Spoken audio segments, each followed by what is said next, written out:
Okay, I'm gonna get the baler cleaned up today so I can go ahead and get it put away for now. Oh, hey, he was in the middle of making a knot. Anyway, since I was doing this, I wanted to go ahead and show the twine I was using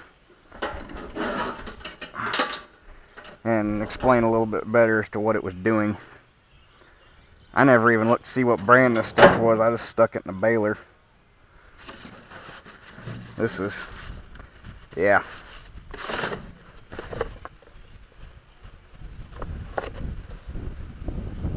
Oh. Now why the hell would you want biodegradable baler twine? Just my luck, that shit would degrade while it's stacked in the barn.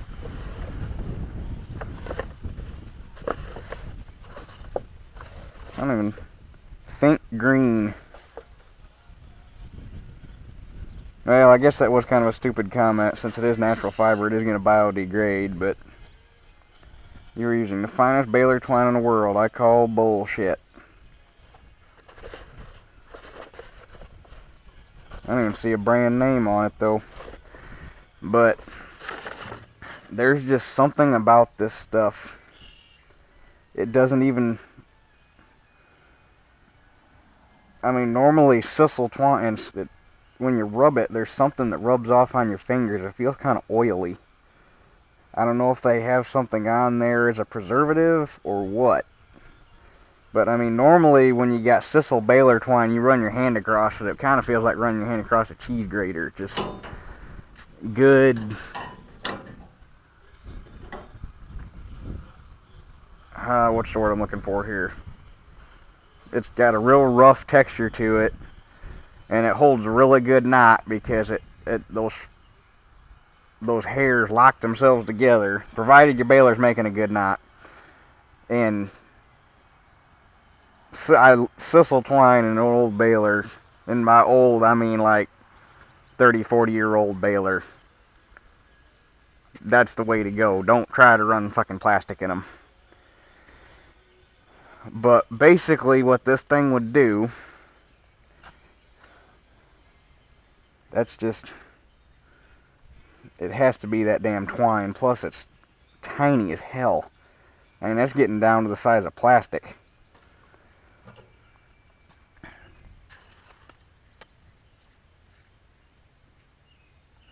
But what it would do is it would tie the knot beautiful. I mean, this knife was cutting a little ragged, but it wasn't tearing. It was cutting all the way through. It was just a shade bit ragged. But I watched it while I was tying a couple knots, and it was never the cut twine hanging up in the knotter. And then this one's cutting beautiful. It's tying a good... I mean, those are good, tight, freaking knots right there. The problem is, or the thing is, the knots don't... The knotter doesn't tighten the knot when it ties it. The knot gets the knot tightens itself once it's released from the knotter and gets gets further out of the bale chamber a little bit, and the bale expands a little or expands the twine, and then the knot tightens itself up. Well, what this thing was doing in them heavy ass windrows, because I'm shit you not, there was a couple that were wider than the pickup, and they were tangled together enough that I could hug the center of them, and the baler would suck the whole windrow up. And there was some that were up over the push bar, and I was pushing this old girl right to her limit, probably further. And when I got into those heavy windrows, it would tie the knot fine. I was standing back here watching it a couple times that it did it. The knot would tie fine. It'd look beautiful. Drop out of the knotters just like it was supposed to. And then it would get out to right about here, which is Well, probably, depending on how heavy the windrow was and how hard I was pushing it, 2 to 3 flakes into the bale chamber, which is about the time that bale would expand and tighten the knot, and the bale would expand and the knot would just fly apart.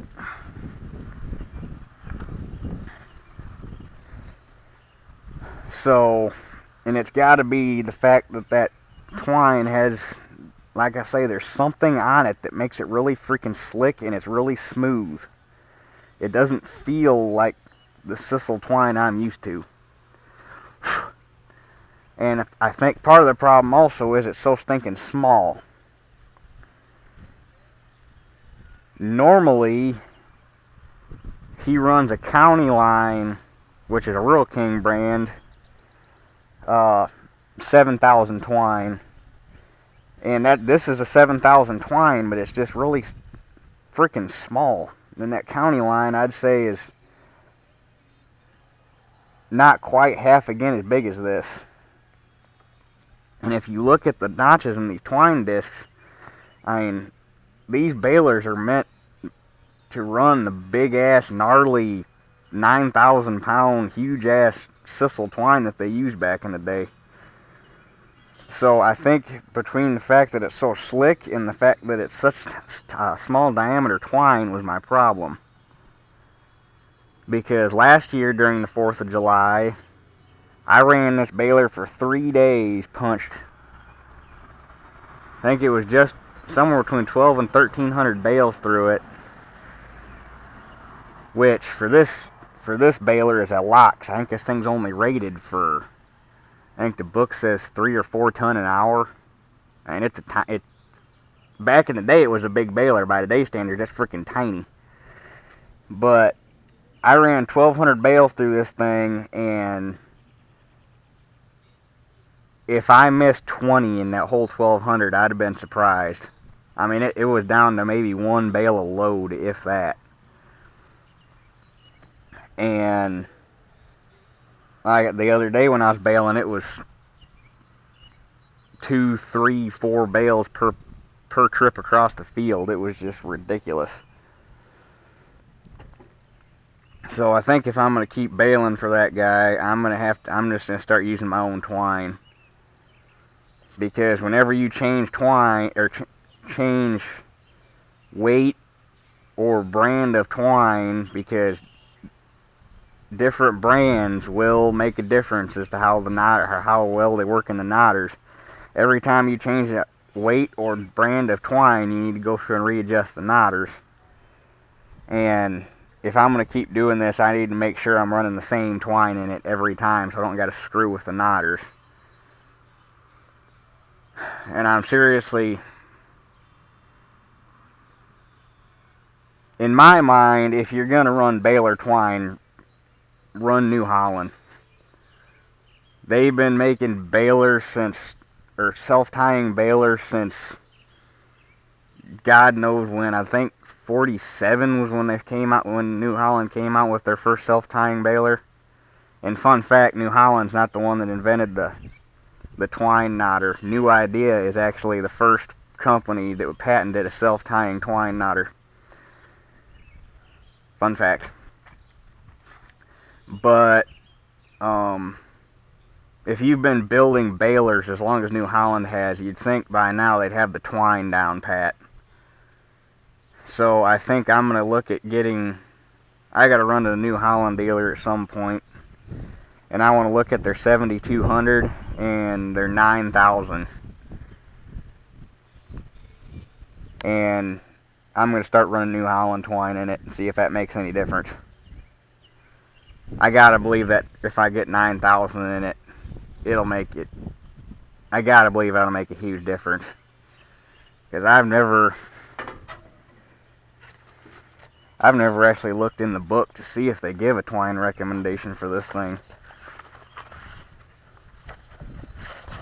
Actually, there's something in here I want to look at real quick too, to talk about. Where's the general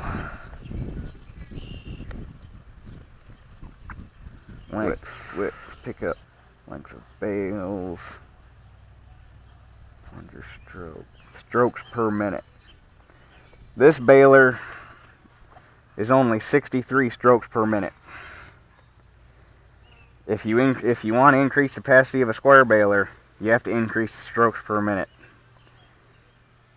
The New Holland's biggest small square baler they make now, if I remember correctly, is up at 90 strokes per minute now, which is hauling ass.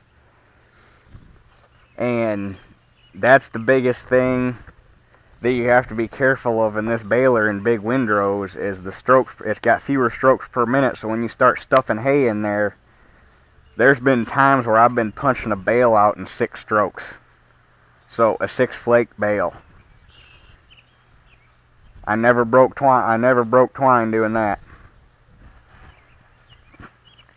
So, but oh,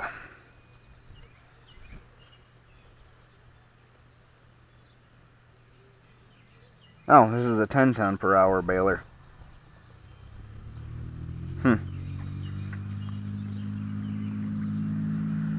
Let's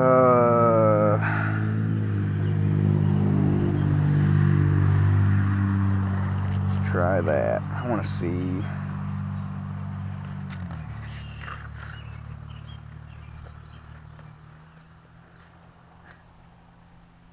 I want to see if they give. I mean, you could tell right just by looking at that twine they got in there is freaking huge.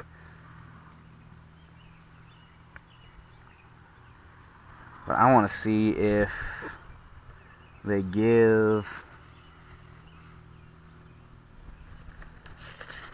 a recommendation. Of course, I don't know if back when this baler came out, if they rated twine the same way as they do now either. Adjustments.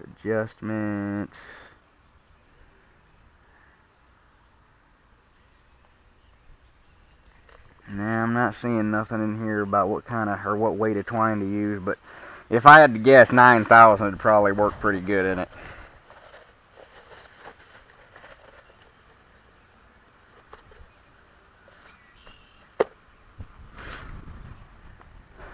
So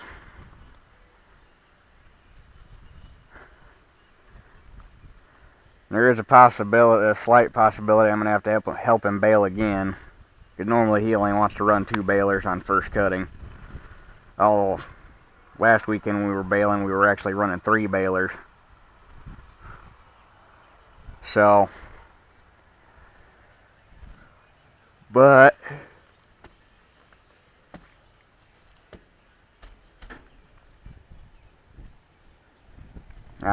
the twine is the only thing I can come up with as to why it was doing that, because it was so inconsistent. I mean, I've seen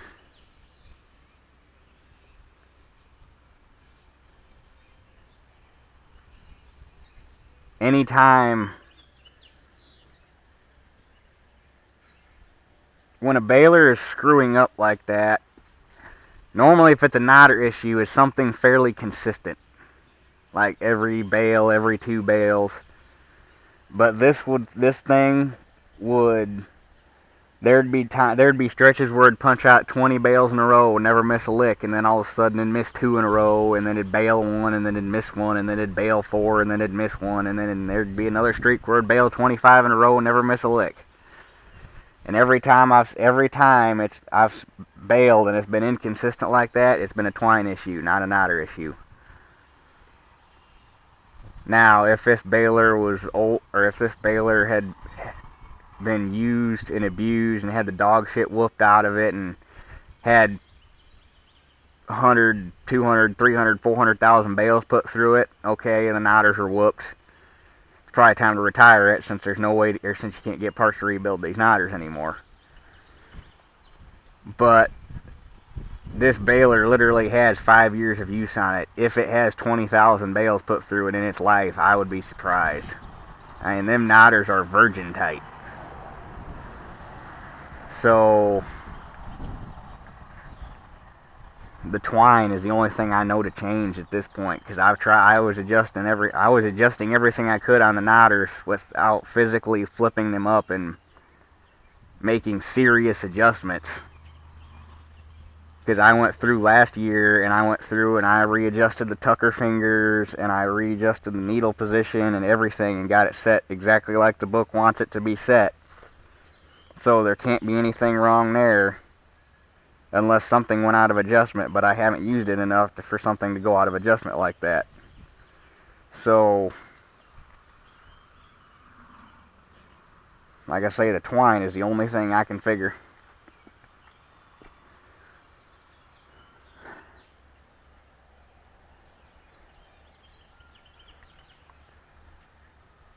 But anyway, that's enough of this. I gotta get this thing cleaned up before rain gets here again. I was kind of pissed. I got up this morning, checked the weather. I ended up not staying at that bachelor party. We had the guy I rode down with had to be at work at 5 this morning, so we just came home last night. So I got up this morning, checked the weather, because I knew it was supposed to rain today, and Weather Channel said, well, nothing till 2 o'clock. I checked the radar. There were some storms coming, but they were all tracking up the west side of the lake, and they were all heading northeast. There wasn't a hint of a breeze out, so I was like, sweet, I got 2 more acres of beans left to spray. I can get them done this morning before that rain gets here. Give the dope plenty of time to dry on the plants. Good deal. So I head on down there to the field, get started spraying. I'm not in there for 15 freaking minutes. All of a sudden the wind kicks up, sky turns black, it starts dumping rain, and I was freaking soaked. Like, alright, so I head back here, get everything put away, go in, check the weather. All of a sudden we got like an 80% chance at the same time I was down there spraying. And all of a sudden the storm took an abrupt turn and was heading straight east instead of northeast. So I got soaked this morning. And I'm going to have to go down and respray that field. Goddamn weather forecasters. Only job where you can get paid to be wrong 90% of the time. But anyway, we got another round coming through about 4 o'clock, although if this morning was any indication, it might be here in 15 minutes, who the hell knows. So I want to get this thing cleaned up and put away. So I guess that does it for this one. We'll catch you guys on the next one.